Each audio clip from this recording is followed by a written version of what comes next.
drugs, or ideas, what you consume influences who you become. On the Mind and Matter podcast, we learn together from the best scientists and thinkers alive today about how your mind-body reacts to what you feed it. Before starting Mind and Matter, I spent 10 years in academia doing scientific research. I got a PhD in neuroscience where I focused on neuroendocrinology and the neurobiology of behavior, and before that, I specialized in molecular, developmental, and evolutionary genetics. I use my scientific background to help parse and translate the information that guests share on the podcast. In addition to the podcast, I write long-form written content inspired by the show where I integrate what I've learned across episodes. I also have a free weekly newsletter where I provide you with upcoming guests, share links, and provide commentary on scientific studies and research that I'm reading, and more. Visit mindandmatter.substack.com to find all of my content. This episode is ad-free, and I rely on my audience to support my efforts. If you're getting value from this content, please consider becoming a paid subscriber to the Mind and Matter Substack. For just $5 a month, you'll get early access to episodes and other content, full episode transcripts, and I'll prioritize answering your questions in emails and the comments sections. You can also support me by checking out the links in the episode description to my affiliate partners who make various health and wellness products that I use and enjoy myself. You'll receive a discount and help support the podcast that way. And if you want the benefits of a paid subscription, but it's not in your budget, simply sign up for my free weekly newsletter, send me an email, and I'll give you a complimentary paid subscription. Word of mouth is the best way to help the podcast grow. So if you like what I'm doing, please share your favorite episodes with family and friends. The purpose of the podcast is to provide you with information obtained largely from primary sources, the people doing the research and producing new knowledge. This content is never meant to serve as medical advice. And with that, enjoy the episode.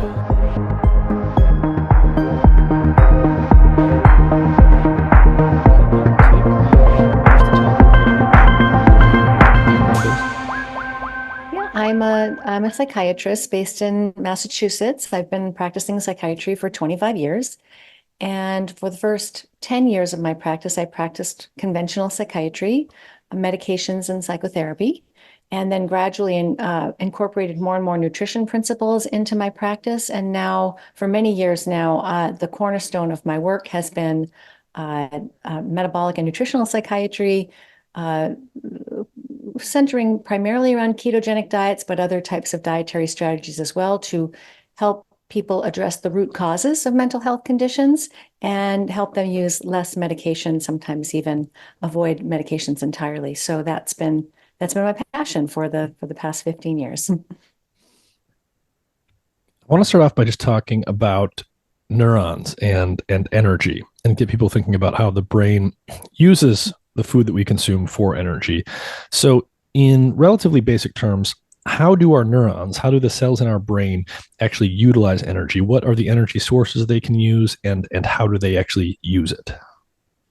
Yeah, so the brain is I call it an energy hog. It needs lots and lots of energy because it's the way that it works is it needs to generate electricity.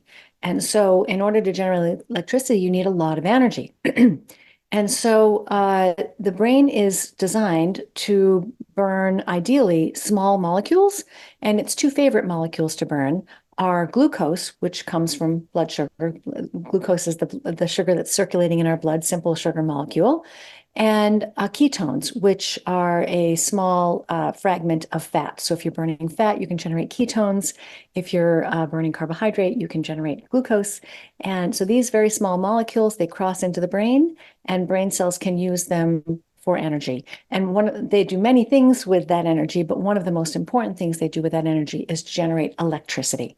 So if the energy supply to the brain isn't reliable and smooth, then you can see all kinds of things go wrong with the brain.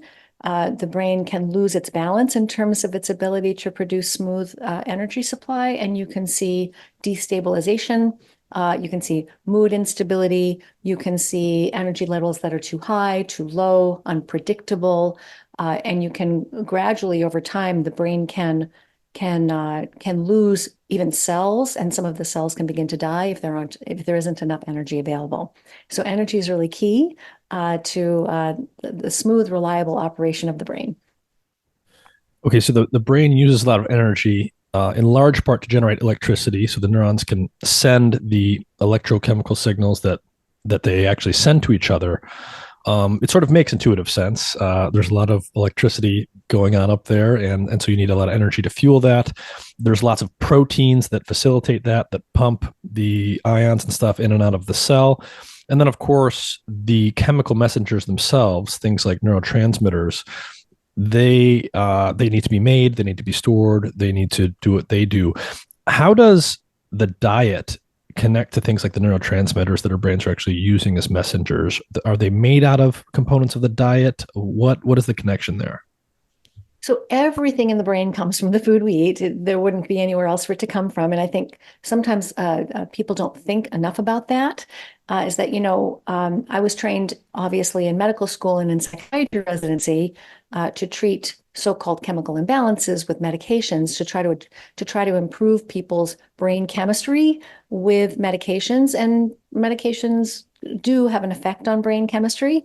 But one of the things I like to help people appreciate the relationship here is between the food and the brain, because really the most powerful way to change your brain chemistry is through food, because that's where brain chemicals and every other component of the brain comes from. So, so yes, you're right. So of course, that every piece of the brain comes from food.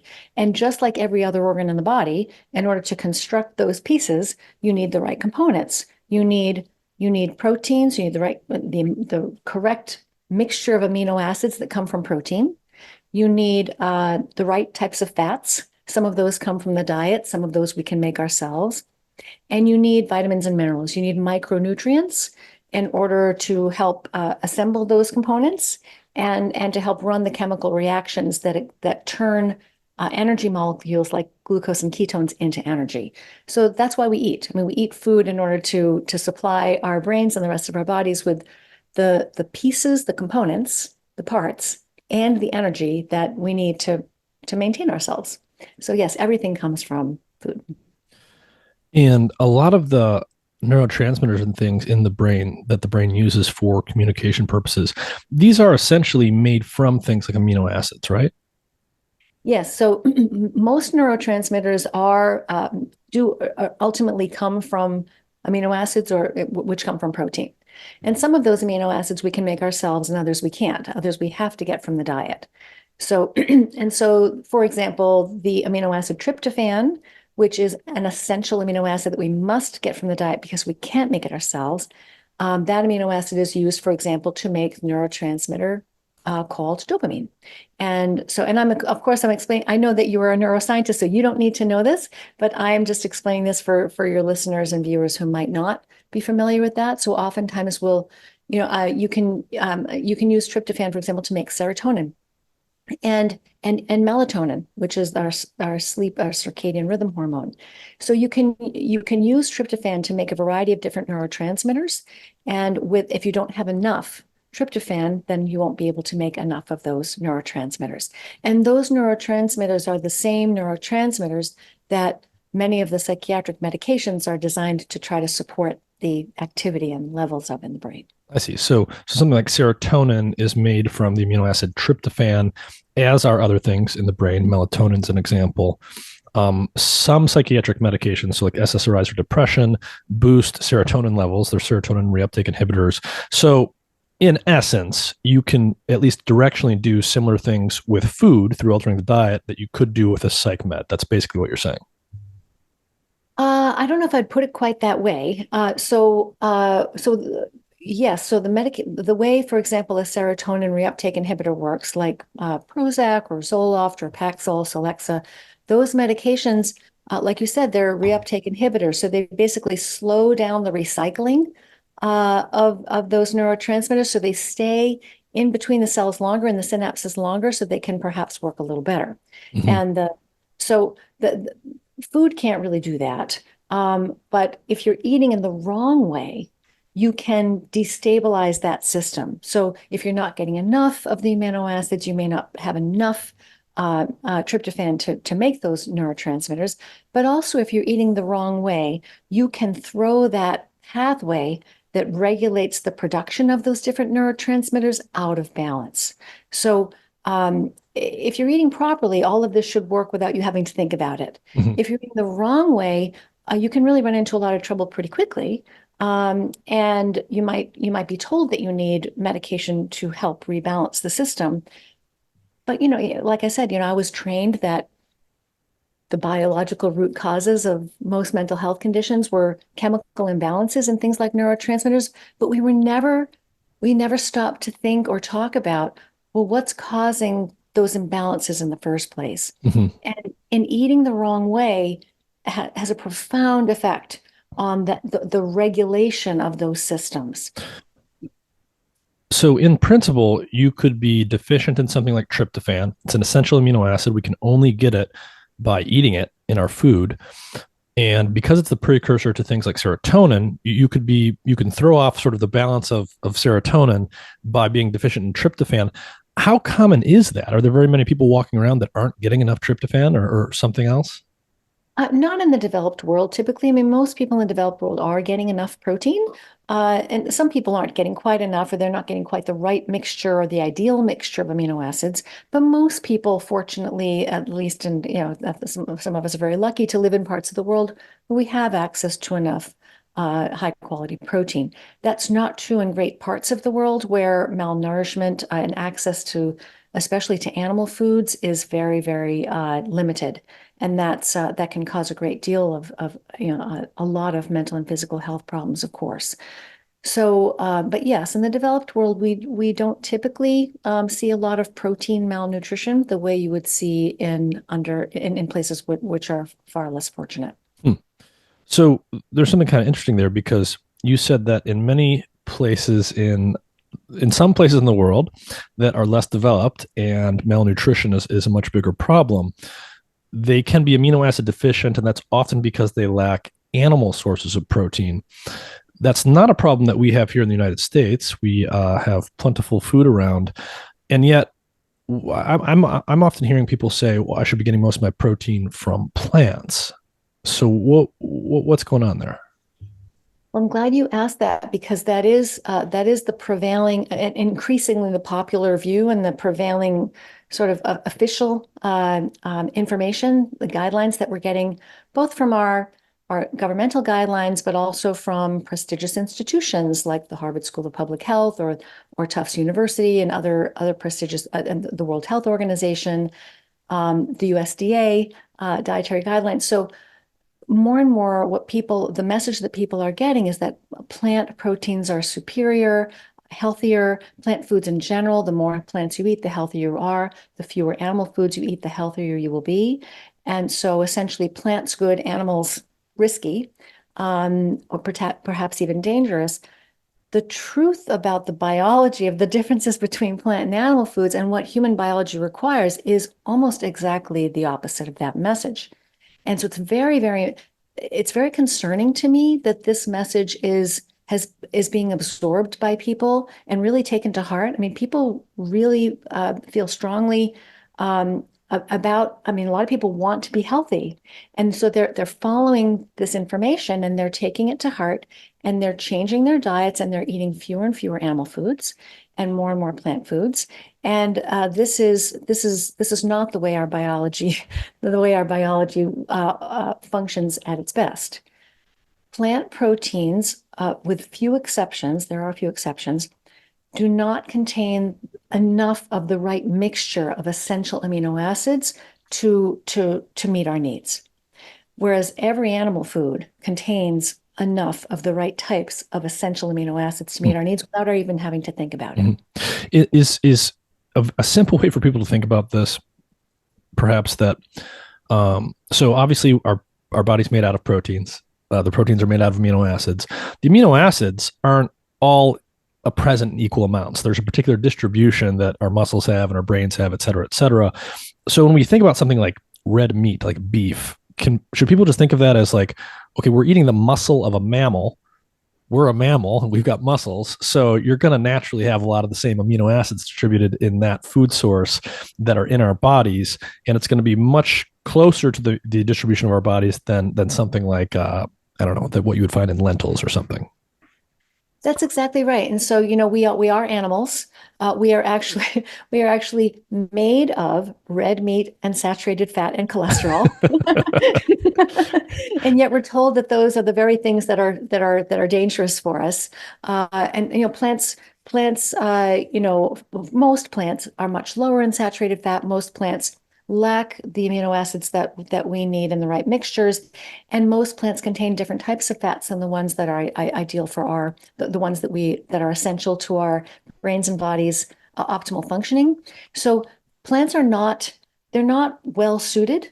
They're not ideally suited to be the foundation of the human diet.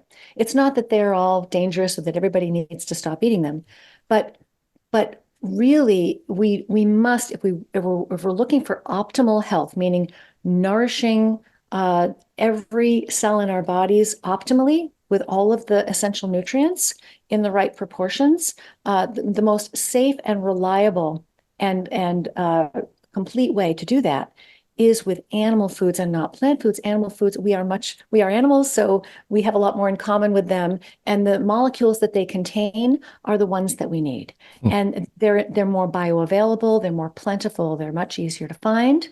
And they do not come with rare exceptions, they do not come with any anti-nutrients to interfere with our ability to absorb them. And they do not come with any, again, with rare exceptions, with any toxins that pose risks to our health when we're trying to, when we eat them. Hmm. This is not the case with plant foods. Plant foods protect themselves with chemical weapons, and these do pose risks to human health. And they also guard their nutrients with anti-nutrients that make it, in many cases, more difficult for us to access their nutrients. So just because a plant food may contain a nutrient, so if you're reading a label, you may see that the plant food contains something, doesn't necessarily mean that you have good access to it. And I Mhm. think that's a little known nutrition secret. So if let's give people like an example or two here. So, if you're eating grass-fed beef and it's got 20 grams of protein in it, and then you're eating, say, lentils or beans, it's got 20 grams of protein in it. They both say they have 20 grams of protein on it. They both actually contain 20 grams of protein, but what's the difference there? You're going to absorb different amounts of that for different reasons? Yes, so plant proteins, and so the plant foods that are highest in protein are the nuts and legumes. Legumes being, beans and peas and lentils, soy, things like that. So when people are trying to meet their daily protein requirements through plant foods alone on a vegan diet, they really need to include legumes and nuts in their diet because that's where most of the protein in plants is. So the problem is that it's not protein that we're after. As you said before, it's amino acids. It's this particular mix of amino acids. So all proteins are not created equal. And most people who are following a vegan diet already understand that and know that they need to be careful about how they plan their diet so they don't fall short in any of these amino acids. But then on top of that extra hurdle that you have to go to deal with in order to nourish your brain properly, you also have to deal with these anti-nutrients and toxins that stand in the way of you safely and reliably absorbing all of those amino acids. So all of the seed foods, including legumes and nuts, these foods contain protease inhibitors Hmm. that are really they make it more difficult for our digestive enzymes to break those proteins down into their individual amino acids so that we can absorb them. And those protease inhibitors are there because the plant, quite selfishly and rightfully, wants to hold on to those amino acids for its own selfish purposes.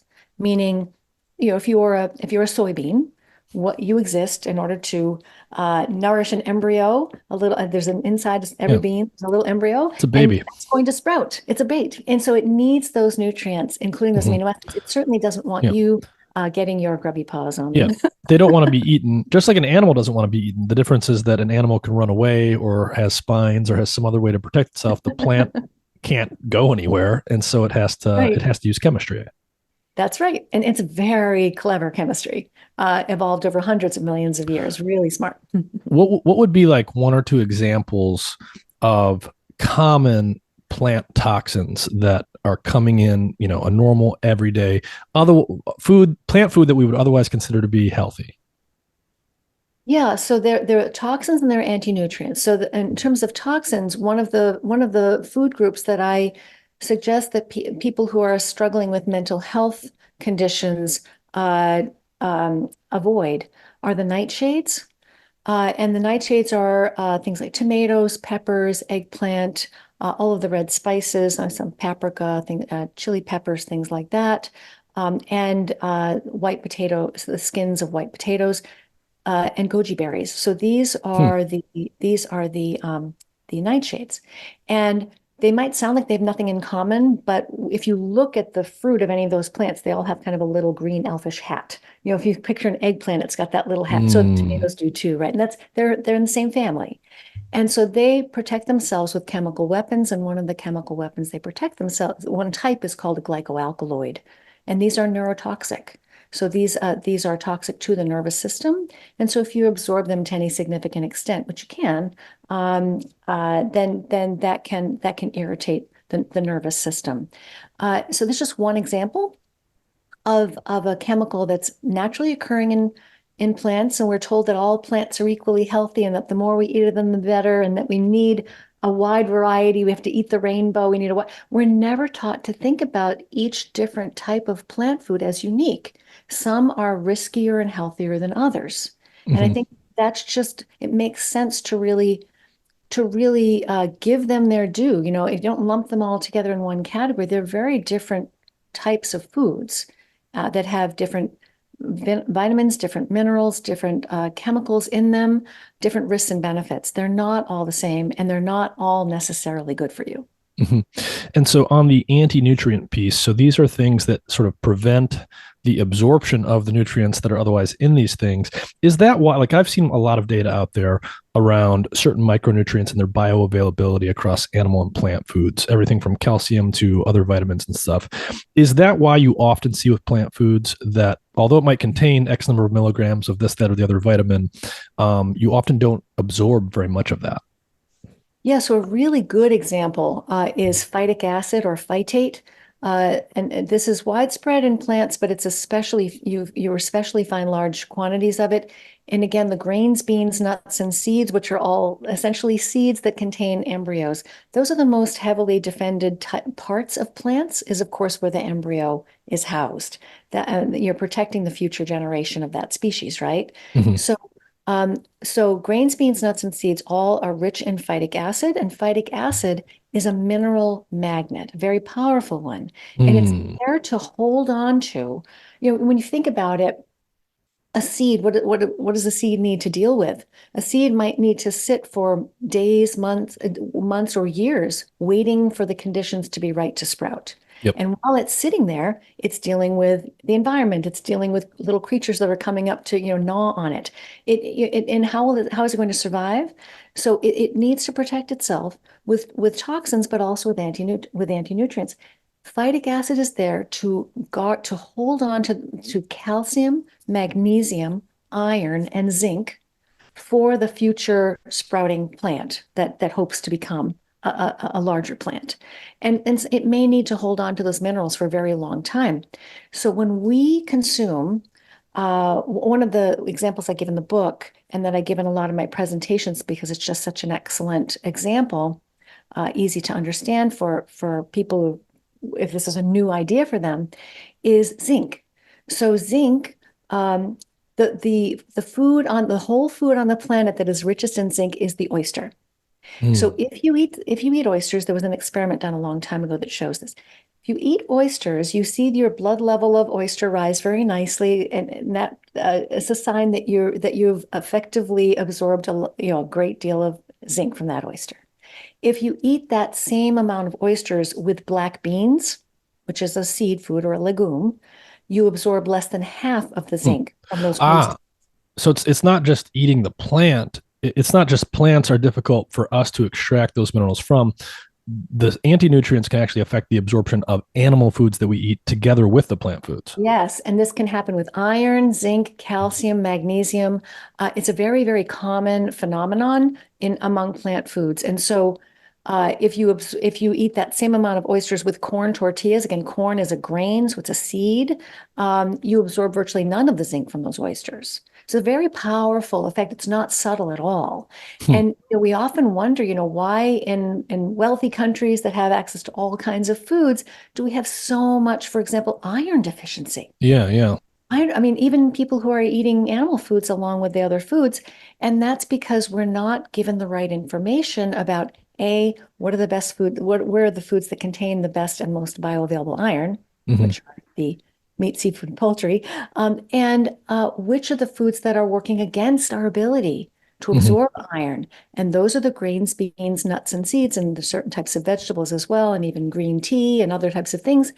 We are told to base our diets on grains, beans, nuts, and seeds. Hmm. And these are very low in nutrients, especially the grains and the beans, and very high in anti-nutrients. So they really have not earned their place at the base of the pyramid.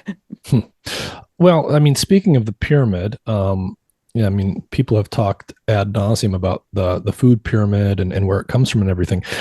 What you're telling us is really important. It's really interesting, but it's also not new, right? We've known about anti-nutrients for a long time. We've known basically all of the things that you just told us. That Right. this has been out there for a long time if you know how to look for it.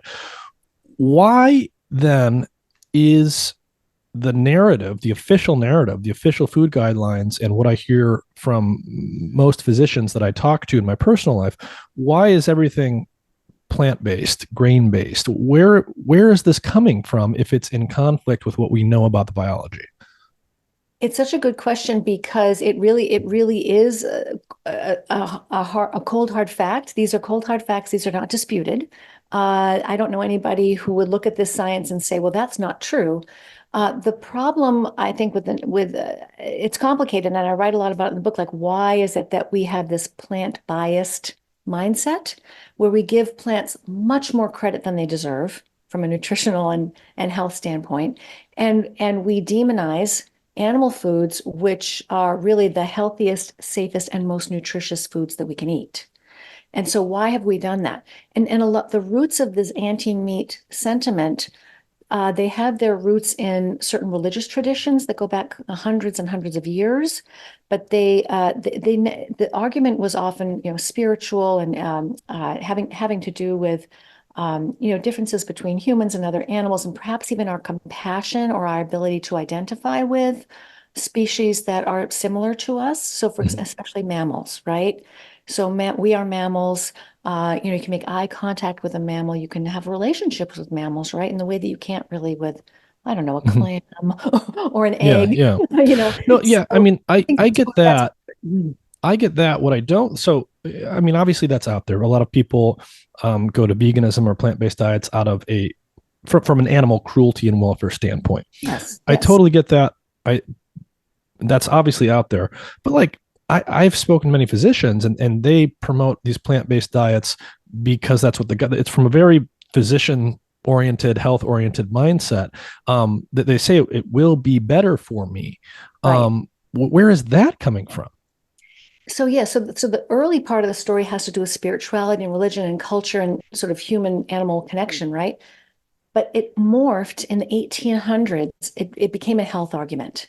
There's information about the history of that in the book, but it morphed into a health argument. There's a particular church, the Seventh-day Adventist Church, and other branches of churches similar, that realized that this argument, this compassionate argument, and spiritual argument, was not swaying enough people. And Hmm. so they needed to appeal to people's fears. And so it began this narrative grew in the 1800s and has only grown since then, that it's not just that, it may not be kind, or it may not be spiritually, it may not be a good person if you eat animals, but also that it may be dangerous to your health. And that argument's very powerful. And because people care about their own health, and they and so these arguments grew and grew, and then scientists picked up on these arguments and took some of them face value, and ever since have really been conducting study after study after study, trying to understand why plant foods are better for us and why animal foods are bad for us, without ever questioning the original premise, a lot of these studies are designed to try to find the good in plants and try to find evil in animal foods. And I challenge anybody listening to find me a study that conclusively shows that this is the case. And the more studies that are produced, the more studies, the more. So what's happening is doctors learn nothing about nutrition. So in 4 years of medical school, we've had 2 or 3 hours of nutrition education, and most of it was incorrect. And 4 years of psychiatry residency training, we didn't talk about food once. Doctors know nothing about nutrition. So the last person, well, you should go to is a conventionally trained physician for your nutrition advice, because they're going to read the guidelines, they're going to read the recommendations without actually looking at the primary research articles that are generating those headlines and those guidelines. And the problem with plant-based diet science is that there are lots and lots of studies that claim that plant-based diets are healthier, but none of them are conducted in a way that can actually show that to be the case. Yeah, you did a really good job in the book in the beginning of mapping out for people the different types of studies that are out there and what they do or do not show us. And one that I just want to spend a little bit of time on is the field of nutritional epidemiology. Yes. So most of the time, I think it's fair to say that I'll just say much of the time, very, very much of the time, when people see a headline in the news written by a journalist, such and such diet is associated with blah, blah, good thing or bad thing. Oftentimes, those are coming from epidemiological studies. What are those studies, and why is this such a tricky area? Really, this field of nutrition epidemiology, which I'll explain in a second, there's a whole chapter about in the book. This is the information or the pseudo information that comes out of nutrition epidemiology is largely responsible for the public health crisis we find ourselves in today, because nutrition epidemiology is a wholly unscientific method of generating information. So what I mean by that, really kind of a simple example. And there's hundreds and hundreds of studies like this, where let's say that you're a nutrition epidemiologist and you are interested in the relationship between a particular food and a particular disease. Let's say that you believe that you're worried that red meat might cause heart disease. Well, it's a pretty hard thing to show that. And really, nutrition experiments are hard to design and conduct, and they're expensive. You can't control what everybody eats. You can't track what everybody eats. And you certainly can't do it over long periods of time with lots and lots of people. It's virtually impossible to do that. So instead, what we do is nutrition epidemiologists give out these surveys. They give these very limited, they're called food frequency questionnaires, and they ask people a few questions, at most maybe 130 questions, about what they remember eating over the past year and how much. So, for example, a question might be, how many half-cup servings of blueberries have you eaten on average over the past year?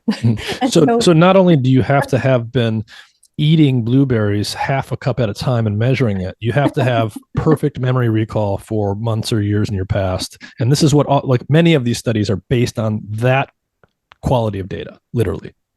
All nutrition epidemiology studies are based on food frequency questionnaires, and there's no measurement or tracking or recording of food at all, except for sometimes they'll say, well, we'll actually measure what you ate over the past 3 days.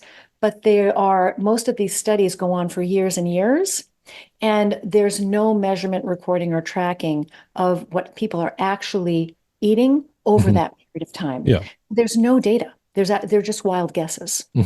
So, you could argue that this isn't particularly useful data. Could you also argue that this is actually worse than useful? It's actually counterproductive because we start thinking and believing things that aren't actually true. We think we have real knowledge when we in fact don't. So yes, I agree with that 100%. You're absolutely right. Science requires two things, the scientific method. There are lots of different types of studies, but if it's going to be science, it has to have two components. It has to have, you have to observe something in the world and that you get curious about. And you say, oh, that's interesting. I wonder why that is. And you come up with your hypothesis. You have an observation and a hypothesis. I wonder if red meat causes heart disease, right? And so, and then the second step is supposed to be that you test your hypothesis, you test your theory in an experiment to see if your theory is correct. If now nutrition epidemiologists spend 100% of their time in step one, and they never venture into step two. They never test. They never do experiments. They don't gather data in step one, so that's already a problem. But even if this were real data that we could rely on, they never test their theories to see if they're correct. If you never test your theory, you can be wrong for decades and never have to face that and never have to correct course. And this is exactly what's been happening in nutrition epidemiology, is that none of these so-called scientists have tested their theories themselves to find out whether or not they're true, so they can continue believing the wrong things about nutrition and human biology and health, and continue disseminating their theories. These theories get rolled into guidelines and into nutrition headlines all the time as if they are facts, when all they are is untested theories based on wild guesses. Mm-hmm. Speaking of decades of time that can elapse, where people think one thing, but that's not necessarily the case. I want to talk to you about cholesterol. Sure. For all of my life, I mean, even to this day, other than what I independently know, if I was just listening to my teachers and my doctors growing up, cholesterol is bad. You don't want your cholesterol to be too high. You don't want to eat too much cholesterol. That is the folklore that I've been taught. Most people have been taught their entire lives. Where does that idea come from? And what is cholesterol doing in our brains in particular? So cholesterol is a perfect example of of a really vital molecule that every cell in the human body requires in order to function, develop properly, that has been demonized because it is only found in animal foods. And so what happens in the plant versus animal debate is that essential and vital molecules that we literally cannot live without are because they don't exist in plants. Plants don't need them. Plants have a different type of cholesterol that they do need cholesterol, but a totally different kind. If you're trying to place the blame for human health problems on animal foods, you need to point the finger at specific molecules in those animal foods that don't exist in plants.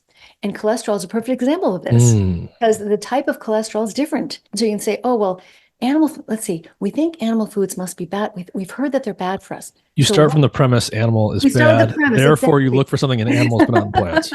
Right. So cholesterol is a critical molecule in every cell membrane, and it's not just a structural component. It's also used to build other kinds of really important molecules in the body. Structural integrity. It's also important for certain parts of brain cell, certain thickened or stiffened areas of certain cells. Area of a cell called a lipid raft, which guides nerve cells to their destinations when the brain is developing. Cholesterol does many, many important things. So, and it's so important that almost every cell in the body is capable of making it itself. So if you don't eat any cholesterol, never fear, you will still make plenty of cholesterol. Your body will still be full of cholesterol. Your blood cholesterol can even be too high if you never eat a molecule of cholesterol or you never touch an animal food in your entire life, because so important, we make it ourselves. So, and the brain is especially interesting in this regard because the brain is particularly rich in cholesterol. It's one of the most cholesterol-rich organs in the whole body. So, and not a single molecule of the cholesterol inside your brain comes from your bloodstream or the food you eat. Every molecule of that, because cholesterol is too big and bulky to cross from the bloodstream across the blood-brain barrier and into the brain. Hmm. Yes, the So you brain needs can't, it so much, it makes every single molecule itself on site from scratch. and why is it making it? What does it actually get used for by the neurons? Every cell membrane, so every cell in our bodies has a membrane. And so every cell membrane requires cholesterol for structural integrity and for developmental function and many other purposes as well.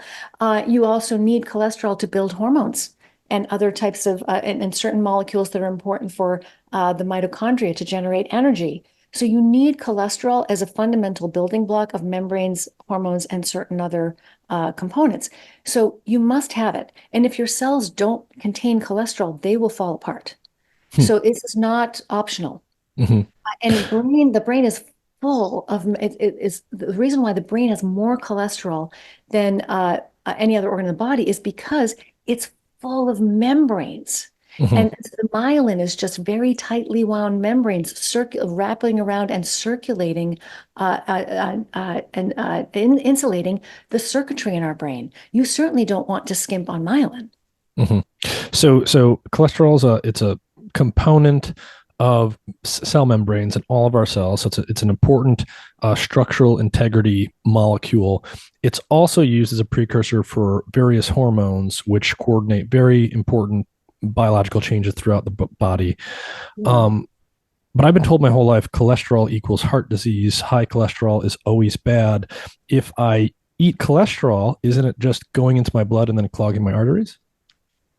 Yeah, so that is what we've been led to believe, and still most people, even to this day, believe that even though major organizations, including the American Heart Association and the USDA, have taken back that warning many years ago, that the dietary guidelines essentially back in 2015 said dietary cholesterol is no longer a nutrient of concern. So essentially, you can't overconsume it, and the reason why is, our bodies aren't just empty buckets that you pour cholesterol into until it spills over. We regulate how much cholesterol we absorb from our food. If we're not getting enough, we make enough. We make up the rest. If we are getting enough from food, then we make less. And so we absorb only what we need. And so there's that myth is easy to dispel. But heart disease is fascinating because yes, you will find cholesterol inside the plaques of people who have had heart attacks, but that doesn't mean that the cholesterol caused that heart attack. Heart disease, first and foremost, is an inflammatory disease where there's been damage to the lining of the blood vessels, and otherwise the cholesterol couldn't worm its way in. So all heart disease begins with damage to the endothelium, or that first layer of that lining of cells that separates the bloodstream from the interior of the wall of the artery. So damage and inflammation happen first. Cholesterol ends up there for lots of different reasons, but it is not the culprit. Hmm. Speaking of inflammation, so I want to talk about fatty acids, the different types of dietary fats. So you got saturated fats, mono and polyunsaturated fats of different kinds. Let's start with saturated fat because it sort of goes with cholesterol in the sense that I've been told my entire life, don't eat too much saturated fat, don't eat too much cholesterol. Those two have sort of gone together in many people's minds. Even to this day, they're synonymous with heart disease. What's going on with saturated fat? How much is too much? What is the basic biology there? Yeah, so two important things to say to that. So one is that this is another great example of trying to find a difference between plant and animal foods, and then hanging the blame, placing the blame of the theoretically the theoretic dangerousness of animal foods on a molecule that's easier to find in animal foods than plant foods. Plant foods do contain all foods, all plants and animals. Foods are plants and animals. All plants and animals contain a mixture of saturated and unsaturated fat, just different ratios, right? And in fact, the only animal foods that contain more saturated fat than unsaturated fat are dairy products. If you're looking at beef or pork or chicken, you will not find an animal food except for dairy that is higher in saturated fat than unsaturated fat. Hmm. And So if dairy I'm eating is a steak with some fat on it, it's actually got quite a bit of monounsaturated fat in it. Not that much different or sort of, directionally similar to something like olive oil? Can I think of it almost like that? Yeah, so olive oil is mostly monounsaturated fat, but it's got polyunsaturated fat and it even has some saturated fat. All fats are mixtures. Hmm. And I think that the one of the big differences between plant and animal foods is that most plants are very low in all kinds of fat because plants store their energy as starch, lumps Mm. of starch, typically underground, like a potato or a tuber or a root. We cannot afford to do that because if we did that, we'd have to be dragging big lumps of starch around us wherever we go. Yeah. Very inconvenient. At the airport, you have to pay extra, and so, we on purpose store energy as saturated fat. Saturated fat is light, it's compact, it's flexible. You can store lots and lots of energy in a small amount of space because we need to move around in the world. We can't afford to be tied down to the ground by big lumps of starch. Hmm. And so and we make that saturated fat on purpose in our bodies, even if you don't eat any fat at all. If you eat more carbohydrate than you need at any given moment, you will turn every extra molecule of that carbohydrate into saturated fat on purpose because that's how the body prefers to store it. So, how could it possibly be bad for you? So if plants like to store their energy as glycogen, excuse me, as starch, a form of carbohydrate, why do I see so many bottles of vegetable oils? Where are all these vegetable fats coming from? Ah, yes. So I'm glad you brought this up. So there are some plant foods that are a little higher in fat. So if you're looking for protein in plants, you usually look to the grains, beans, nuts, and seeds. If you're looking for fat, you look especially to the nuts and the seeds. And there are certain fatty fruits, avocados, olives, and coconuts, and palm fruit. These are fatty, fleshy fruits. We're not talking about the seed of the avocado. The pit, of course, has some fat. All pits and seeds have fat. But the actual flesh of the fruit, the avocado itself, and when you throw the pit away, there's quite a bit of fat in the avocado. Most fruits are not like that, but the avocado and the olive and the palm fruit are exceptions to that. Most plants are very low in fat. So if you're trying to, if you think, oh my gosh, well, it's not safe for us to cook with animal fats because animal fats are dangerous. What do we want to use to cook with? What do we want to use to add to our pies and muffins? How are we going to fry things? How are we going to saute things? What are we going to do? Um, uh, well, we're going to have to go to the plant foods, the seeds, where there is definitely more fat in the seeds than most other parts of the plant. We are going to have to extract that and concentrate that fat and put it in bottles and cans and things like that so that we can get, because otherwise it's pretty hard to get much fat out of plants.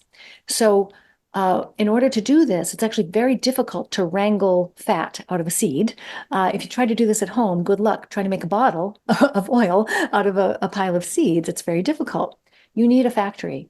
You need 15 chemical steps and you need an explosive solvent called hexane and to remove all the odor, all the toxins, and all the flavor from those seeds and concentrate that oil into a bottle that's odorless, tasteless, shelf stable, plant-based, heart healthy, cholesterol-free cooking oil, which is really just an industrial waste product of originally from the agricultural industry. And what do these vegetable oils, what do these seed oils have to do with inflammation? Yeah, so the actual if you're eating whole foods, so if your diet naturally can if you're hunter-gatherer, thousands of years ago, you would have of course eaten some nuts and seeds as part of your diet. And that would have included some fat, including so unsaturated fats and saturated fats and all the different types of fats would be in there. One of the fats that would be in there is called linoleic acid.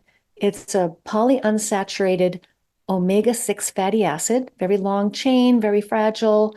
But yes, it would have some of that linoleic acid in there, but it would be awfully hard to consume a large amount of it because you'd have to eat an awful lot of seeds to get a significant quantity of it. So our diet naturally used to contain maybe 2 to 4% of this linoleic acid.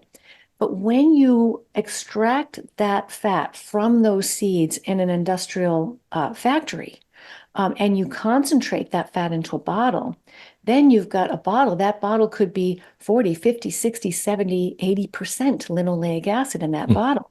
What would And common examples of very high linoleic acid oils be? grapeseed oil is the highest in linoleic acid. Some of the and so sunflower oil, safflower oil, corn oil, all of these are very high in linoleic acid. There's a chart in the book where you can look up your favorite fat and see where it falls. The animal fats are lowest in linoleic acid, and there are a few plant fats which are naturally low in linoleic acid, and these are, for example, olive oil and coconut oil. Hmm. Coconut oil is famously very high in saturated fat. Hmm. What happens? So we have these vegetable oils that are high in linoleic acid. They're mass produced. They're highly concentrated in these seed oils, linoleic acid being perhaps the most common one. We often cook with them. We fry with them. We put them in a pan, et cetera, et cetera. What happens when you heat these things up and then consume them? Ugh. Well, they're very fragile. So any long chain polyunsaturated fatty acids, saturated fats are very stable. They're solid at room temperature. They're stable. They're chemically stable. They don't break down or go rancid easily. Whereas unsaturated fats, and these include monounsaturated fats like olive oil, but also especially the polyunsaturated fats in vegetable oils.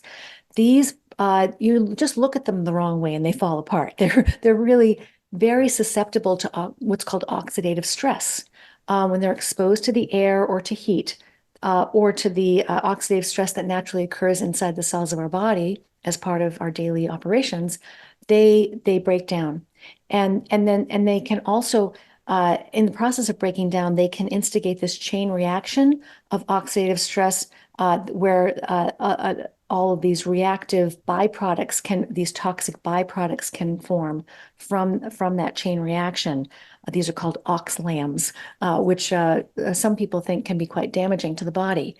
So the problem with when it comes to linoleic acid in the brain. So let's say, so when you cook it, it's going to fall apart easily into these toxic byproducts. If you let it sit on the counter too long, or if you eat too much of it, and your natural chemical processes will cause this to occur.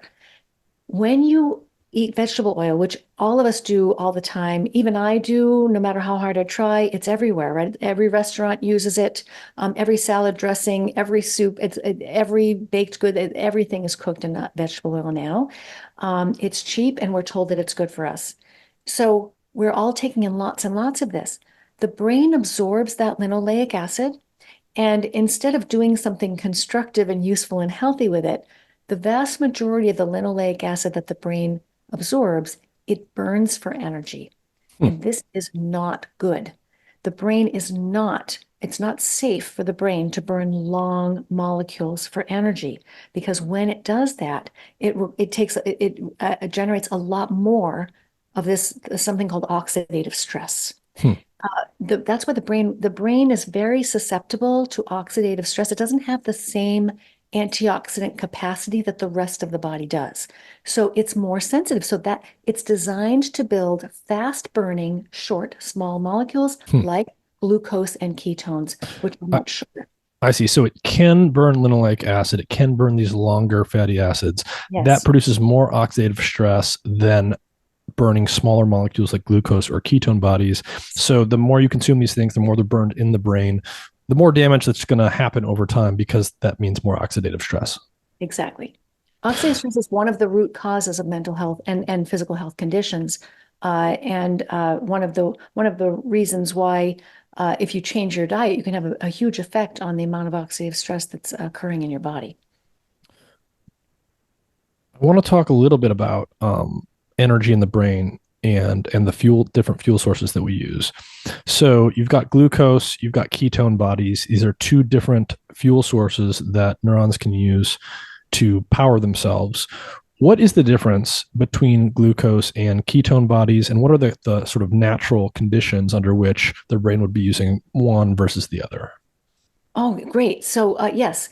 So the brain, as Professor Stephen Cunnane, who is a brain metabolism and aging expert from the University of Sherbrooke in Canada, decades of experience studying this, he describes the brain as a hybrid engine. It's yes, it can burn. It can function 100% on glucose. It can run 100% on glucose, but it prefers to and works best when it's burning a mixture of glucose and ketones.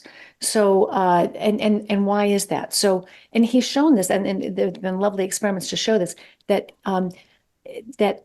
neurons, when they're given plenty of glucose, enough so that they could run 100% of glucose if they wanted to, if you also give them some ketones, they will choose not to run 100% on glucose. They will choose to absorb some ketones. And the more ketones you give them, the more they will absorb and burn. So even though there's plenty of glucose and they could, if they wanted to, run 100% on glucose. So why would a cell choose to burn a mixture rather than pure glucose? We're often told glucose is the best fuel for the brain. It's the Uh, ideal okay, fuel. so I'm not sure I was aware of this. So the understanding that I often hear out there, and it sounds like this is incorrect. So this is good to highlight. Sure. I've often been told or heard people say really that the brain prefers to burn glucose, and when it runs out, then it will use ketone bodies by burning Right. fat to get the ketone bodies. What you're saying is if you give plentiful levels of both glucose and ketone bodies to neurons, they will use a particular mixture of them, and that is presumably the most efficient means by which they create ATP. I mean, we can't read their little minds, but we can assume, we can guess that they wouldn't do that for no reason, that they Mhm. wouldn't so readily absorb and burn these without good reason. And we do have a good understanding of why they might choose to do that, because glucose, yes, is a wonderful fuel source for the brain and a perfectly good one. And so there's not so it is one of the brain's preferred fuel sources. However. There are advantages that ketones have over glucose. So glucose burns faster than Mhm. ketones, Mhm. and there are certain rapid fire cells in the brain that work best when they have access to fast energy. So that's Mhm. one of the advantages glucose has over ketones. And the other advantage glucose has over ketones is that there are certain construction pathways inside cells called the pentose phosphate pathway for any biochemistry nerds. This pentophosphate, which is responsible for building antioxidant molecules and building DNA molecules, that pathway can't use ketones because ketones are too small. So that pathway requires glucose, and then there are these certain rapid fire cells that require glucose. All the rest of the brain's operations do just fine, in fact, better on ketones because they do burn more slowly, but they burn more efficiently, they burn more safely, more Mhm. cleanly, with less inflammation and less oxidative stress. So So when you say that's why efficiently and cleanly, you mean like so for every ketone body that you use, you can get more bang for your buck. Is that what you're saying? That you get more yes, ATP yes, per molecule, and then you produce also fewer free radicals? yes, with less oxygen required. I see. Exactly. I Yeah. see. So how do I ask this question? How easy is it to go into ketosis? Does it seem difficult just because of our modern food environment makes it difficult? Were people going into and out of ketosis more often ancestrally? How do you think about like how often the brain should or how often the brain how has the brain evolved to be flipping and flopping between ketosis and using glucose or using a mix? What's How do you think about that? Yeah, so oh my gosh. So when the brain is developing in utero, that baby, whether the mother is eating a ketogenic diet or not, she can be eating a very high carbohydrate diet and not being ketosis herself. That growing baby is in ketosis Hmm. on purpose because that it's very important for brain development to have ketones be fueling and supplying not just the building blocks but also a clean, reliable source of energy for that process, right? So we know that we are designed even before we're born to naturally be in ketosis, at least some of the time, right? So now we are designed, we evolved to be what's called metabolically flexible. This is really important for the survival of our species. If you're surrounded by lots of potatoes, you better eat those potatoes. If you're surrounded by, a fatty animal, a food, if you're surrounded by eggs, if you're surrounded by, I don't know, a pig, wild boars, you better be able to eat those animals. So we're designed to naturally switch back and forth to make best use of whatever is available to us in our environment. It's not that burning carbohydrates is, inherently dangerous. It's that we are designed to be able to make good use of whatever we have available to us. We should have this metabolic flexibility. So a big difference between, so you asked, so how easy it is to go into ketosis. Babies and children, young people go very easily into ketosis. All they have to do is just not eat for a little while. In fact, a lot of children, just by going to sleep at night and not eating, wake up in the morning, will wake up in the morning in ketosis, even if they were eating a relatively high carbohydrate diet the day before. But we gradually, as we overeat if we're eating too many of the wrong carbohydrates too often, and we're eating too frequently, so that our insulin levels are never really allowed to come down and stay in the lower range long enough to turn fat burning on so that we can switch into fat burning mode, then we start to lose some of our metabolic flexibility. So most people now are eating carbohydrates, especially refined carbohydrates like sugars and flours and cereals and fruit juices, things like that, with every meal and snack. So 6 times a day, often, sometimes even more often than that. And when you're eating that way, carbohydrates, especially refined carbohydrates, demand a lot of insulin to be processed, which fat does not. So when you're eating this in this high insulin way, your insulin levels, and you're getting hungry in between meals because you're eating the wrong way, your insulin levels stay high all day long and well into the night. And it's only towards morning when they start to lower into the fat burning range.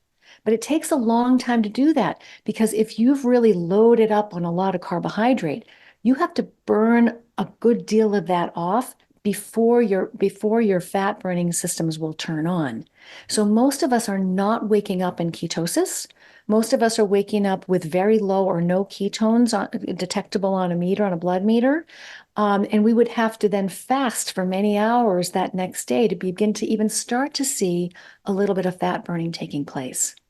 We really want to be able to spend at least on a regular basis. I'm not saying that everybody needs to be in ketosis all the time, but if we're not spending at least some regular period of time burning fat, whether you're eating a ketogenic diet or not, if you're not in that low insulin state, burning fat for energy, your body can't switch into this healing, recycling, repairing mode that we all need to spend a decent period of time in order to maintain our health.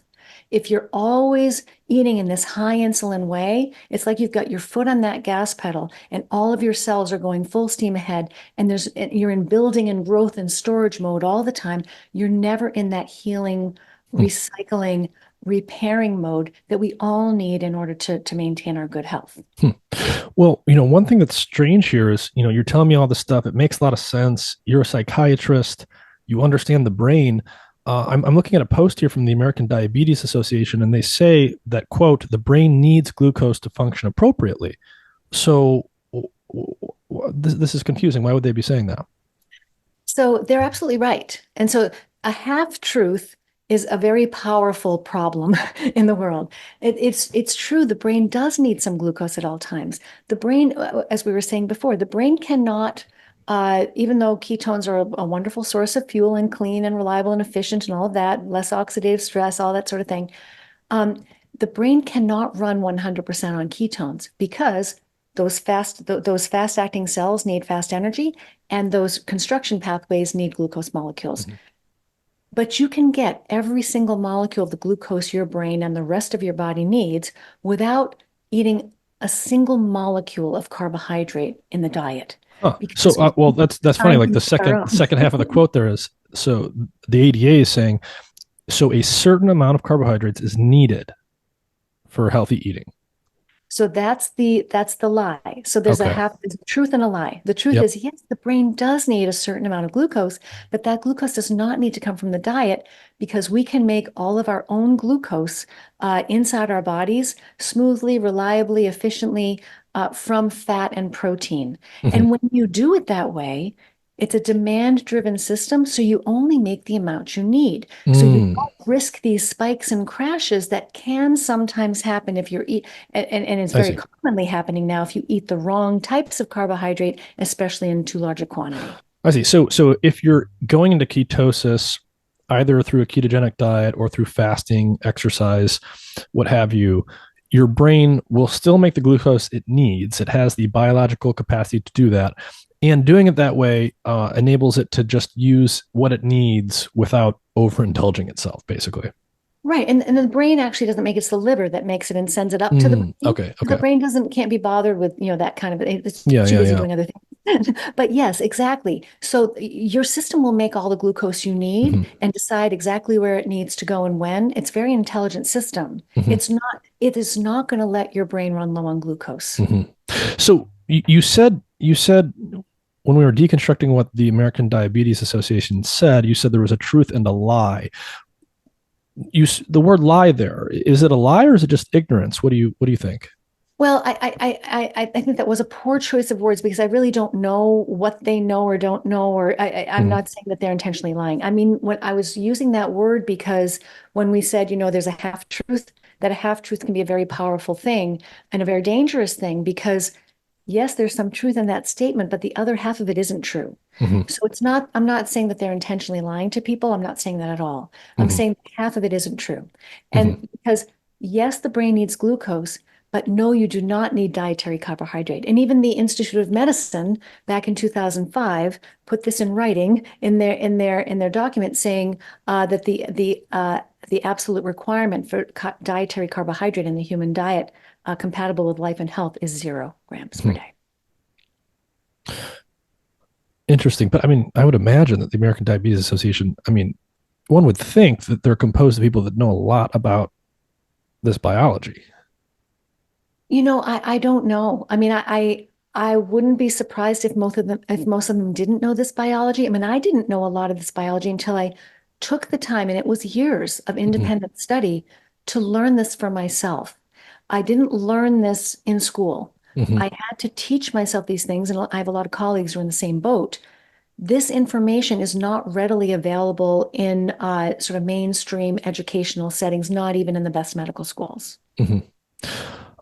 So you think that we're sort of supposed to, or we're evolved to be metabolically flexible and sort of be moving into different metabolic regimes. We're not supposed to always be in this high insulin state. Can you say a little bit more about insulin? What is insulin as a hormone? What is it basically telling our bodies to do? Yeah, so a lot of people think, and this is how I was taught in medical school, a lot of people think of insulin as simply a blood sugar regulator, right? So let's say you have, a piece of cake and your glucose goes up in your bloodstream, you absorb the glucose, you get a glucose spike in the bloodstream, you get an insulin spike right on its tail, and it squirrels that glucose away into cells, end of story. Like that's what's insulin shot. But it is an important role that insulin has, is to manage that incoming glucose, but it's certainly not its most important job. Insulin at heart is a master growth hormone. It's a metabolic orchestrator. It directly and powerfully influences the metabolism of every cell in the body. Every cell in the body and the brain has insulin receptors on their surfaces, so they can pay attention to insulin's signals and telling them what to do with all of that food and energy that you just took in. It's directing, it's telling the cells what to do. And so if your insulin levels are running too high too often, which is true now for the vast majority of Americans, between 53 and 93% of us, depending which study you look at, our insulin levels are running too high. And so we're not spending enough time in that healing low insulin mode.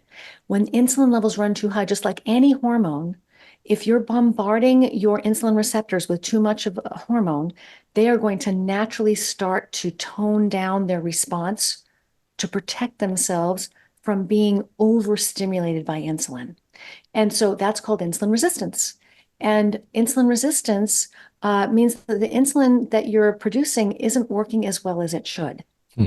And that is a root cause. Insulin resistance or high insulin levels. That is a major driving force behind most of the physical and mental health conditions that we fear. Is it fair to say that the insulin resistance, that when cells are turning down their capacity to be sensitive to insulin, they're actually behaving as they should? Is this like a normal adaptation that would go away in the absence of too much insulin? Yeah, if too much damage hasn't occurred yet, perhaps, right? So for most people, this has been going on for years and every single day and well into the night for years and years and years and years, sometimes decades. So we don't know to what extent that can be reversed.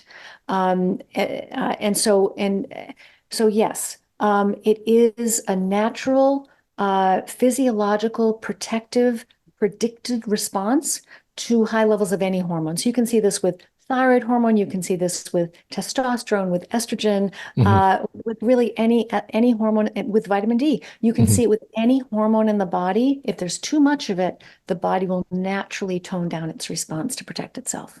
Hmm. Homeostasis, keep trying to keep things in balance. Mm-hmm. And so, what is it about the low insulin metabolic mode that is promoting healing and good things? So what's actually going on there biologically? One of the things that's going on there is called autophagy. And so when insulin levels are high, so it's this master metabolic hormone, when insulin levels are high, it basically what it's telling cells is build, grow, store. It's basically saying, I'm the hormone of plenty. You've just had a big meal. Let's put these molecules to work. Let's build and grow. And so let's make hay while the sun shines, right? So let's fire up all these processes and get to work. And if there's more energy here than we need, then I want you to take all the extra and I want you to store it as fat. Insulin is a fat storage hormone. And when insulin levels are too high, you literally cannot burn fat. Uh, when insulin levels are low, so when insulin is high, it's hormone of plenty, build, grow, store. When insulin is low, not zero, you only will have zero insulin if you have type 1 diabetes and your pancreas cannot produce any insulin. When insulin goes nice and low, not zero, but low, then that's signaling your cells, okay, we want you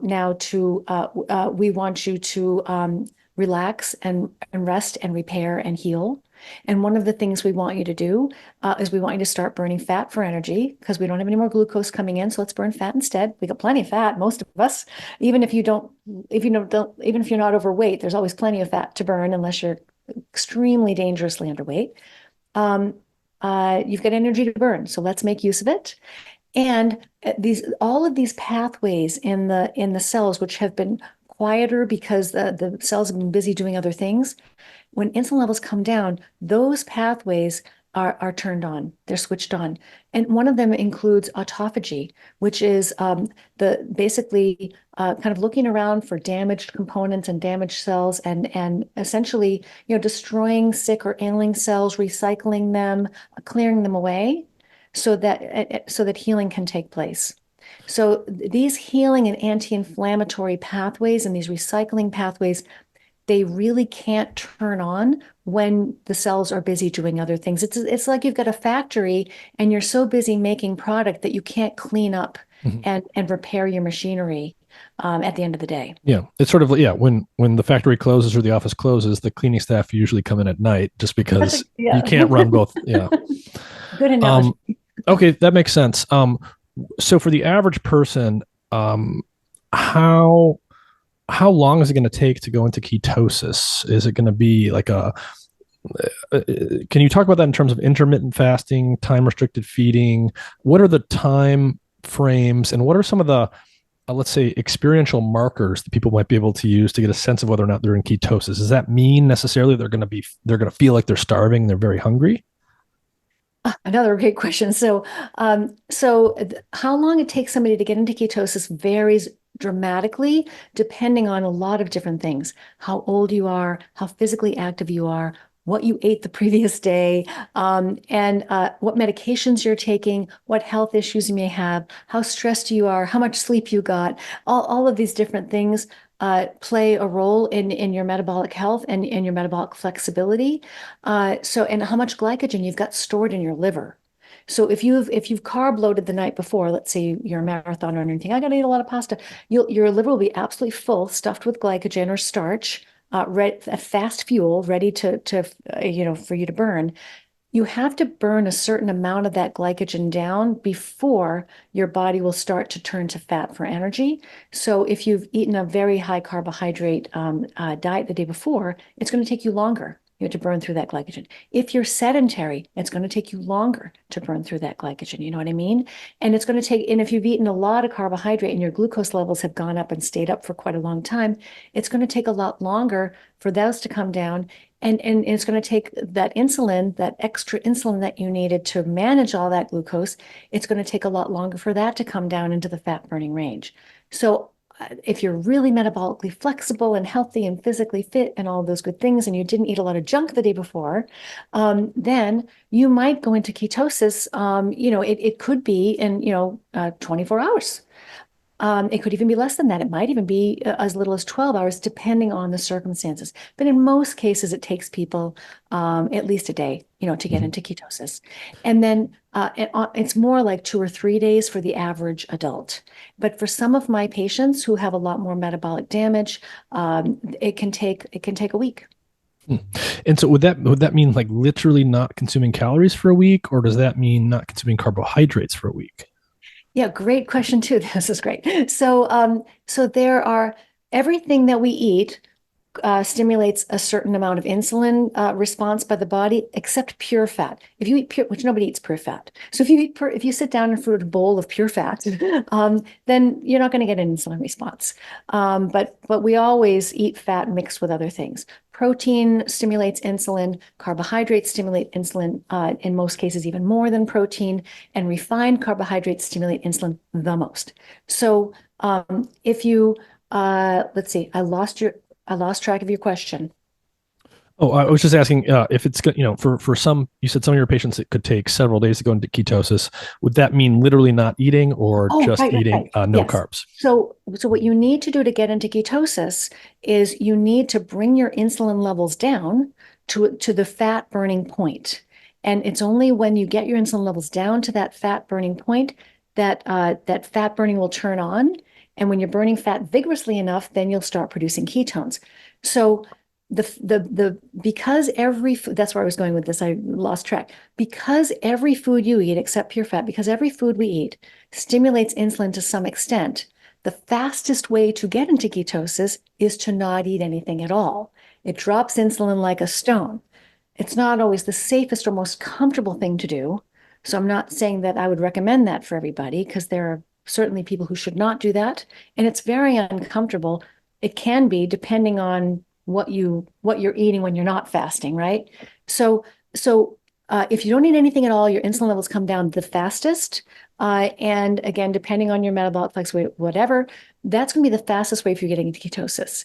But most people, when they're trying to get into ketosis, they are eating, they're not fasting, they're eating something. And what you want to do then, of course, is you want to eat foods that require the least amount of insulin to be processed. So that's going to be fat as the major component of your diet. This is what a ketogenic diet looks like. This is why ketogenic diets are ketogenic, is that they are designed in a way to minimize their impact on insulin. So it's high fat, because fat doesn't require any insulin for processing. Moderate, adequate protein, which will stimulate some insulin, but you have to eat protein.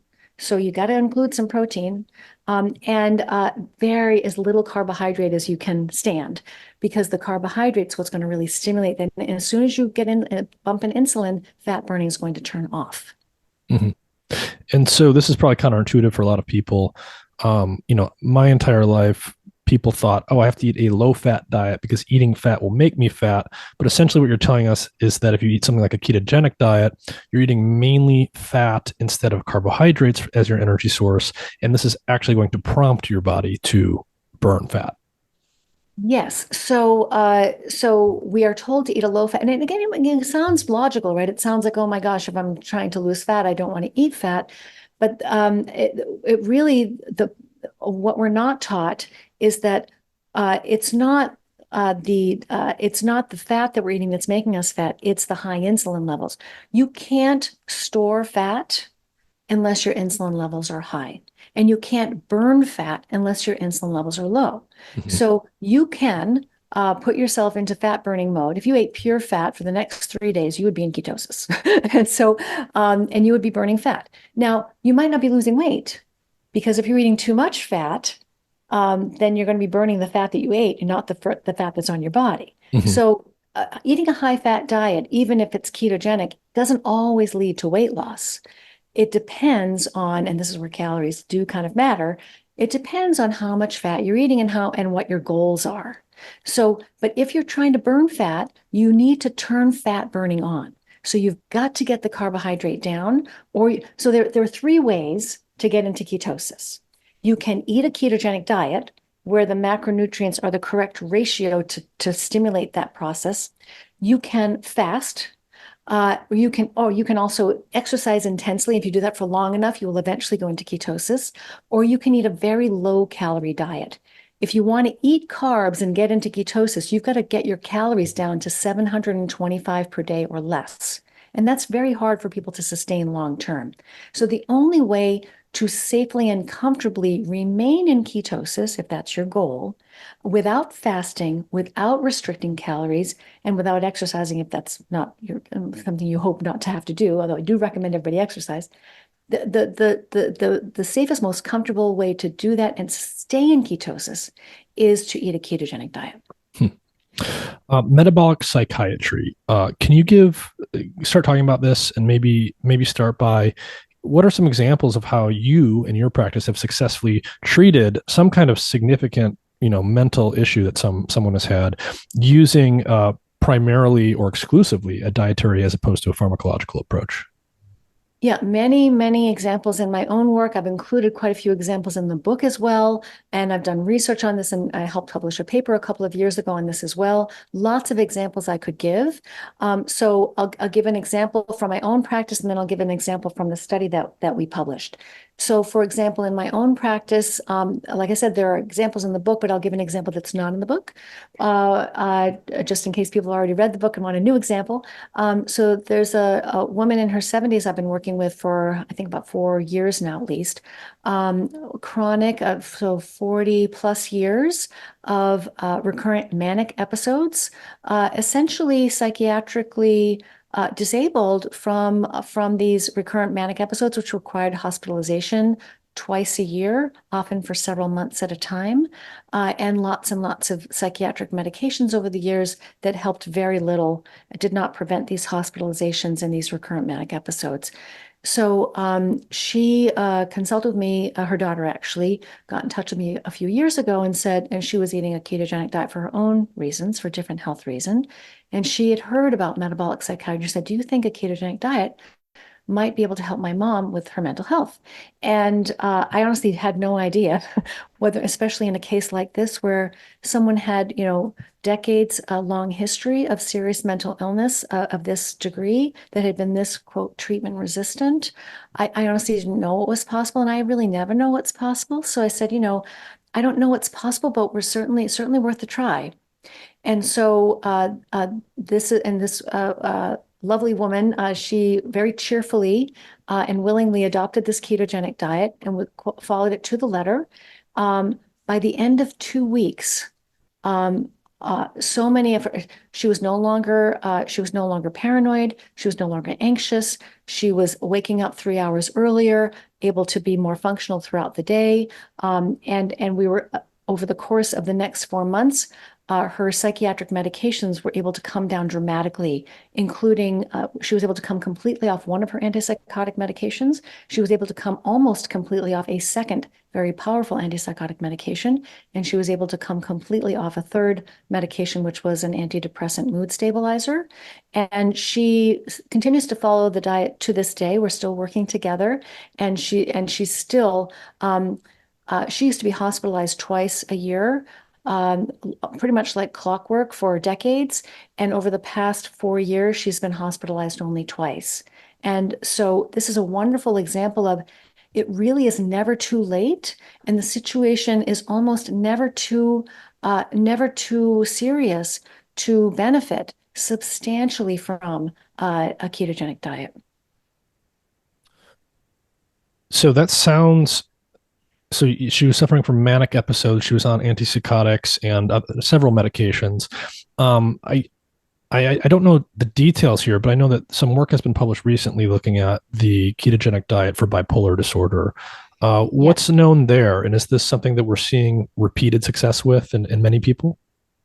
Yeah, so there are three studies worth mentioning in this area. All have been published in really since the summer of 2022. I'm telling you, this area is really a very rich area of research, tremendous promise, wonderful results from all three of these studies, and the research is exploding in this area, not just in bipolar disorder, but in other serious mental illnesses. So I'll give a quick example, a quick summary of each one of these studies, because they're all really important and so exciting. One of them was just published last week. So the first study is a study that I helped to publish.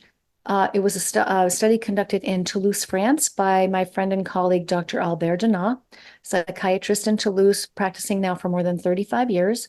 He invited 31 of his most so-called treatment-resistant patients with chronic schizophrenia, bipolar disorder, or severe major depression into the hospital as volunteers to try a whole foods, mildly ketogenic diet under his supervision to see if it would help them. These were patients who had been ill for an average of 10 years, some for as long as 30 years. They were taking, at the time of admission, an average of 5 psychiatric medications, almost all of them taking at least one antipsychotic medication, and all of them had at least one marker of poor metabolic health, and none of them were doing well, and he had really run out of ideas for how to help them.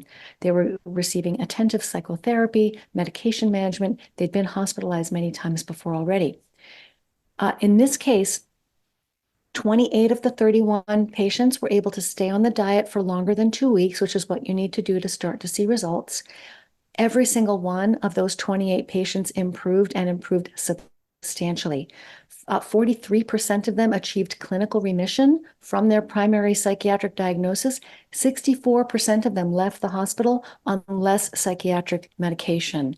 And so, and most of them lost a clinically meaningful amount of weight despite taking these medications, these antipsychotic medications, which are notorious for causing substantial and very stubborn weight gain. Okay, so they lost weight despite weight gain being a side effect of many of those medications. You said it was a mildly ketogenic diet. What exactly does mild mean? Yeah, so there are different degrees. There are different degrees of ketogenic diets. There are sort of relaxed ketogenic diets where the carbohydrates are restricted, but you might not restrict protein to the same degree. You might not restrict the amount of calories that are coming in, right? So it's kind of a more relaxed diet. It's not designed to get ketones. But it's still ultra low carbohydrate. Yes, in this case, it was 20 grams of carbohydrate or less per day. And there was a ceiling placed on protein, but when I say mildly ketogenic diet, what I mean is that when these patients were tested by urine testing, which is what they had available in this particular clinic, they were just a low level of ketones on the strips. So there are also very strict ketogenic diets, which were originally developed back in 1921 for the treatment of pediatric epilepsy. These were very deeply ketogenic diets where ketone levels were very, very high. And the diets had to be not just restricted in carbohydrate, but also restricted in protein in order to get the ketone levels up to those very high levels. So this was a mildly ketogenic diet, meaning it wasn't hard to follow. It didn't require protein restriction, and it was a fairly liberal ketogenic diet, but still ketogenic. And this French study that you mentioned, it was a mixed population, and you said it included people with schizophrenia? Yes. So even something like schizophrenia, which we often think of as one of the more severe mental health issues someone can have, people are seeing significant results with that. Yes, absolutely. And so in this group of people, not only did they improve, did their psychotic symptoms improve, but they improved substantially. The degree of benefit that people experienced with this ketogenic diet in terms of their psychotic symptoms was 7 times more benefit, more improvement in their symptoms than we see in studies of antipsychotic medications. How are you starting to think about the why here? Why would such a wide range of psychiatric illnesses respond to going into this ketogenic metabolic regime? Yeah, so and I think this really speaks to the power and the promise of ketogenic diets for all kinds of health conditions, brain as well as bodily health conditions. It is because when we're in a state of ketosis, um, lots of different pathways and lots of different operations in the brain work better. Ketones burn more cleanly, more efficiently, with less inflammation and less oxidative stress. And when you're not eating a high sugar, high insulin, high vegetable oil diet, when you're not eating all these damaging, destabilizing ingredients, which damage the brain from the inside out, when you quiet all that down, you focus on whole foods, you get your glucose levels down, you get your insulin levels down, everything can quiet down and you can kind of restore peace to the village, so to speak. The whole brain works better when it's not in this high glucose, high vegetable oil, high insulin state most of the time. So of course it makes sense to consider this intervention almost regardless of the diagnosis. I mean, I think really the only diagnosis I might caution people against using this or considering using this intervention with is underweight anorexia. Just really, we've seen benefits in our clinical experience and in published case reports and in some of these early trials in just about every psychiatric condition that's been looked at so far. So, the ketogenic diet, very interesting, often very difficult to maintain. Let's assume someone's listening and they don't think or they're not willing to try to permanently stay on a ketogenic diet. Do you what are some of your recommendations or guidelines there? Like, do you think people should be trying to go into ketosis once or twice a week through intermittent fasting? How do you think about ketosis for people that don't want to stay permanently on a ketogenic diet?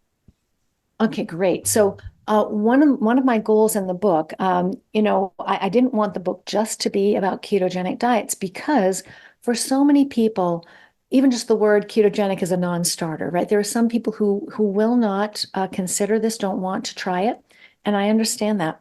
And not everybody needs to. Not everybody needs to follow a ketogenic diet to reap multiple brain health benefits through dietary changes.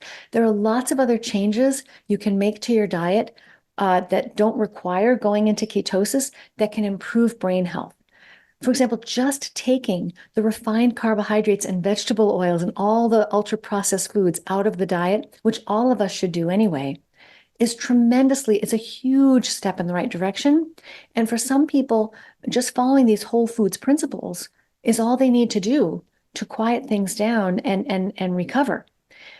However, if that's not useful enough to you, you may need to start to explore other changes. You might need to cut back on the amount of carbohydrate in your diet. You may even need to go to a ketogenic level of carbohydrate restriction.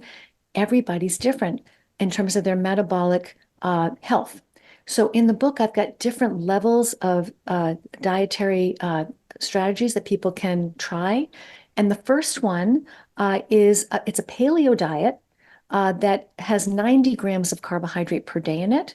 So it allows you to have a serving of, starch or fruit or whatever you like. What's the average American at right now in terms of grams per day? Over 300. Over 300. Okay. Yep. Okay. Yep. So 90 grams a day on this one. And yep. So it's a paleo diet, but it's got a lower carbohydrate than where a standard paleo diet, say like the Whole30, which is a wonderful diet. A standard paleo diet or hunter-gatherer diet puts no ceiling on anything. So you can have as much of those whole foods, meats and poultry and eggs and fish and nuts and seeds and fruits and vegetables. You can have as much of those foods, you just eat to satiety.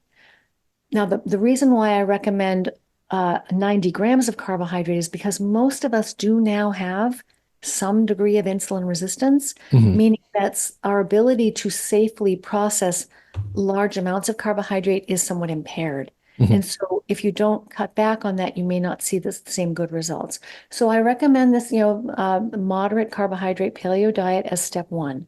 If that doesn't help enough, then you can explore, if you wish, lowering the carbohydrate even further, even down into the ketogenic range, which is step two. And then there's even a third option for people who don't get enough benefit from those two strategies or have a lot of unexplained or chronic health issues, autoimmune conditions, gut sensitivities, food sensitivities, gut health issues. For people who really are struggling with a lot of mysterious health conditions or stubborn health conditions, they may even want to explore, at least temporarily, carnivore, plant-free, a carnivore diet, at least for a short period of time. So there are these different levels of engagement with dietary strategies that people can explore. And another thing I would say to people who say, well, oh my gosh, I could never be on a ketogenic diet for the rest of my life. I never, never, never, with any patient say, we're going to do this for the rest of your life. Hmm. Hmm. What I say is, I would encourage you to try it for 6 to 12 weeks to see what it feels like, and then decide whether or not you want to continue on it a little longer. Because if you've never tried it, it can be a really eye-opening experience. It's a completely different state of mind. Often people don't recognize their own feelings, their own thoughts, their own behaviors when they're in that different state of that different metabolic state. So I think everybody deserves to experience that and then decide what they'd like to do longer term. So, for your recommendation around the carnivore diet, it's pretty generic recommendation. People are just sort of generally feeling like a little off or whatever. You can sometimes recommend that to them. How much of that diet is is the benefit coming from the carnivore per se, or is it coming from the elimination of all of the other unknowns? It's probably both. Hmm. It's really anybody's guess.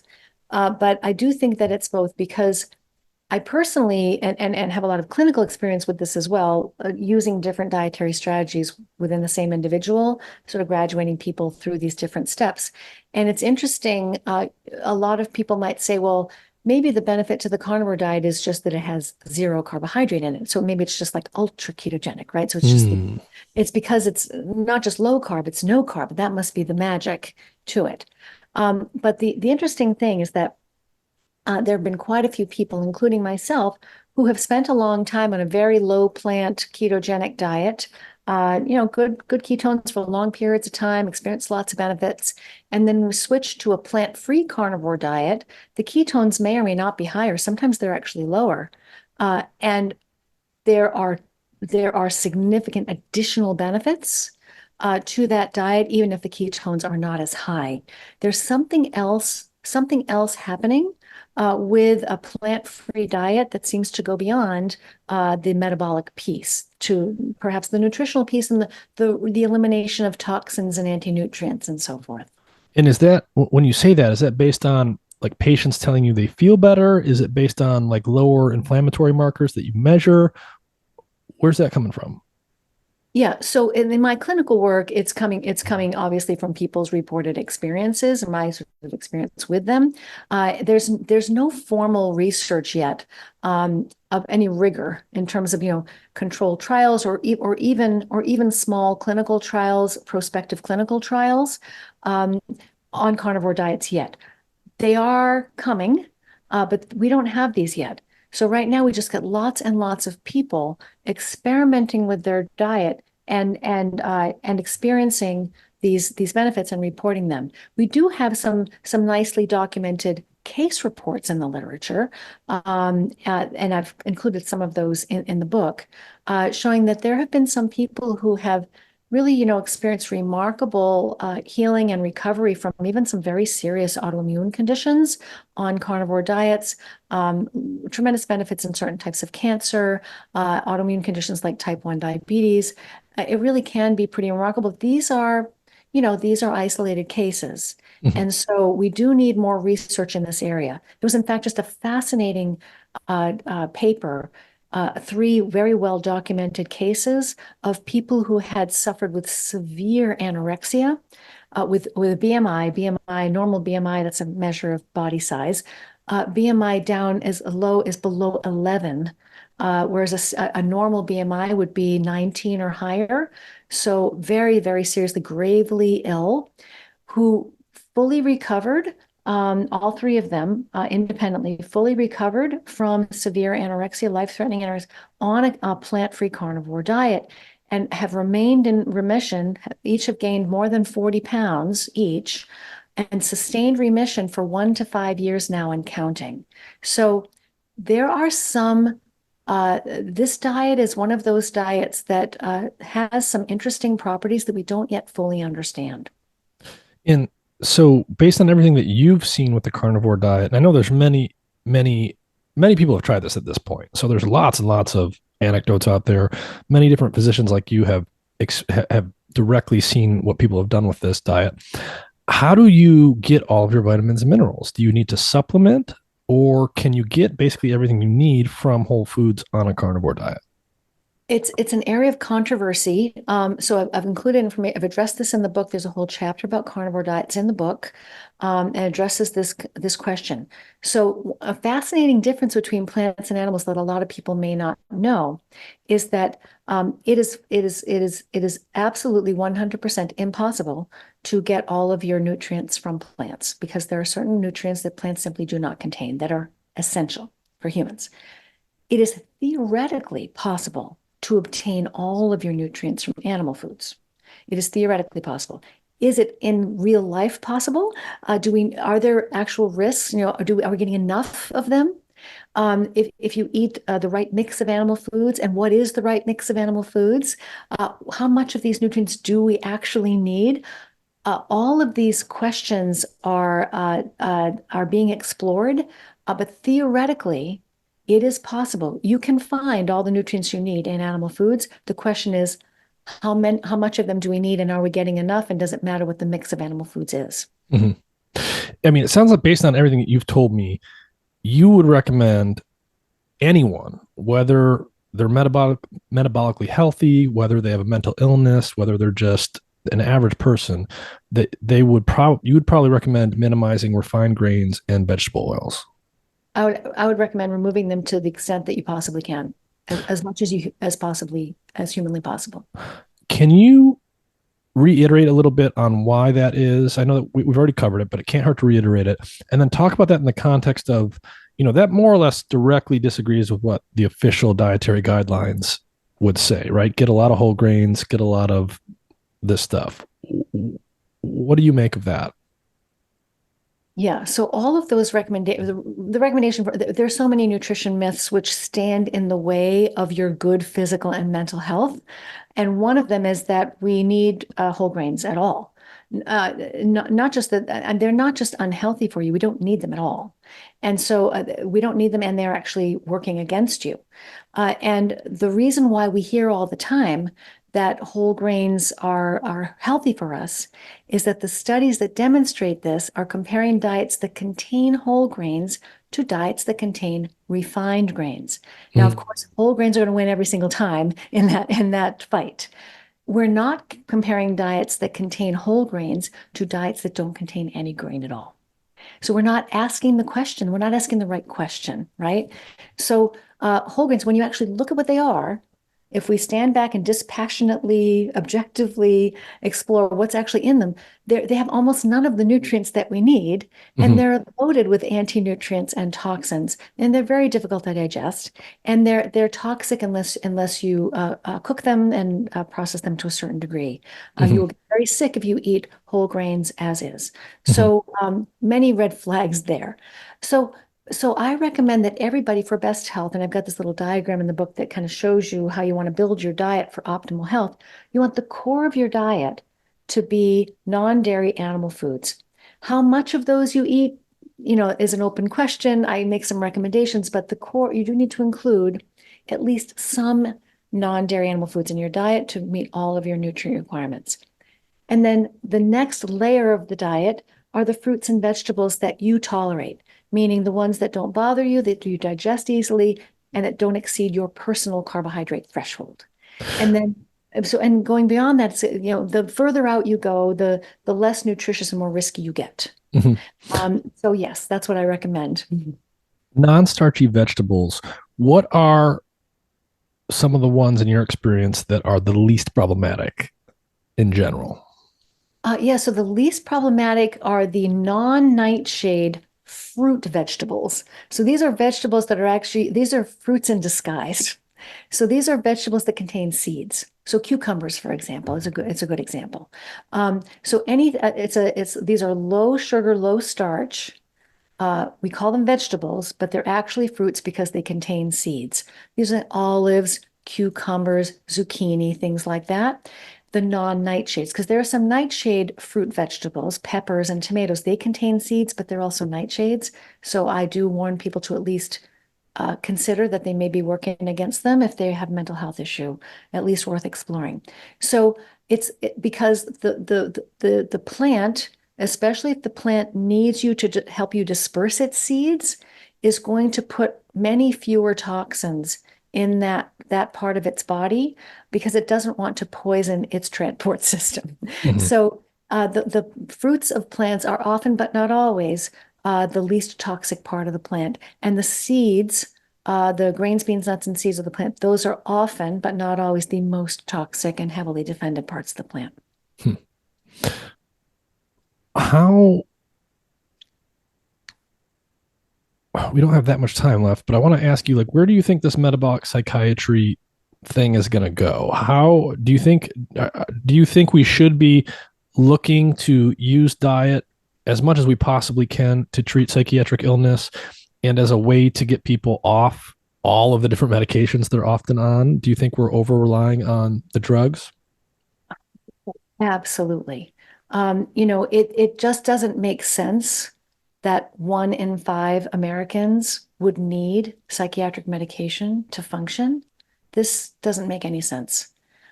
It doesn't make sense that, 1 in 4 adults have a psychiatric condition so significant that it interferes with their ability to function, and that among young adults ages 18 to 25, it's now 1 in 3. Something is terribly wrong. Our brains were not designed to malfunction on this grand scale. If we eat a species appropriate diet and protect ourselves from toxic substances in the environment to the extent that we can, our brains should work well and serve us well for our entire lives. That's not what's happening. We now expect our brains to fall apart as we get older. We expect ourselves to crumble under stress and never recover. We expect ourselves not to be resilient, not to embrace challenges. We expect ourselves to need lots and lots of support and extra help to get through the day. I mean, this is not, of course, that's not robust mental health. And that's not our birthright. I mean, if you feed the brain properly from day one, from conception, there's a whole chapter about that. If you feed the brain properly from day one, it should serve you well. And can you say for people explicitly what's the title of the book and what, this is not this, it's a book about diet, it's about metabolism, but it's not a diet book in the sense that you're pushing one diet, right? Right. I mean, really what I've tried to do, so this is the book, it's called Change Your Diet, Change Your Mind. And it's a book that the goal is really to do two things here. So one thing is to help people with who are worried about their mental health, which is now just about all of us, whether you've got a condition right now or you're worried about a future condition like Alzheimer's, or there's someone you love has a mental health condition. It's designed to help you understand that changing your diet can be a really powerful intervention, therapeutic intervention for mental health. It can help you in ways no medicine can, but you have to know which dietary changes are the ones that are worth making, and they're not the ones that you've heard about. They're not the ones you're being told. Sprinkling more blueberries on your oatmeal is not a useful strategy. It doesn't work. And, following a Mediterranean diet is healthier than the standard American diet. And study after study has shown this, but it doesn't go far enough. The Mediterranean diet is a little healthier than the standard. It discourages certain it discourages some processed foods. It asks you to remove some refined carbohydrates, but but explicitly encourage you to include others, it sends a lot of mixed messages. Alcohol is okay. Red wine is good for you. You're supposed to eat bread and pasta and cereal as the basis of your diet, even if you have insulin resistance or type 2 diabetes.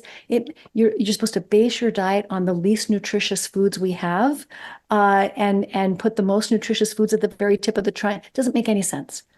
So the Mediterranean diet, if you want real change to your mental health, you can't just nibble around the edges of the standard American diet, which is what the Mediterranean diet does. And you can't just sprinkle superfoods on top and hope that the base of your diet is that you'll be saved.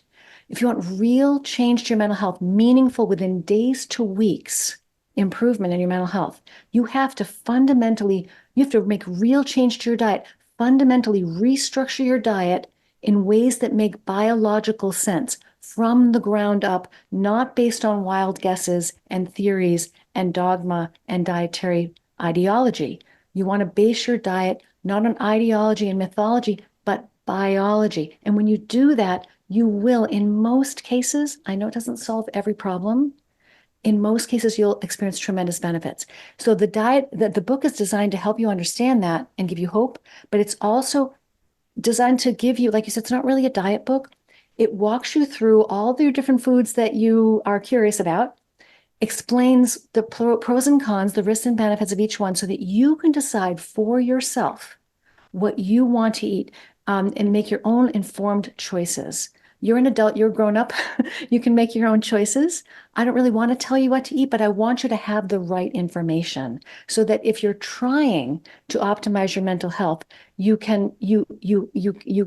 actually have the tools that you need to do it. All right, I think that's a great place to end it. Yeah, I've got about halfway through the book right now. I definitely recommend it to people. I think it's a great resource, especially if you're just starting to learn about some of this stuff. And you don't need a heavy science background to understand it. So Dr. Georgia Eid, thank you for your time. Thank you very, very much for having me. I've really enjoyed the conversation. Thanks for your great questions and the great discussion.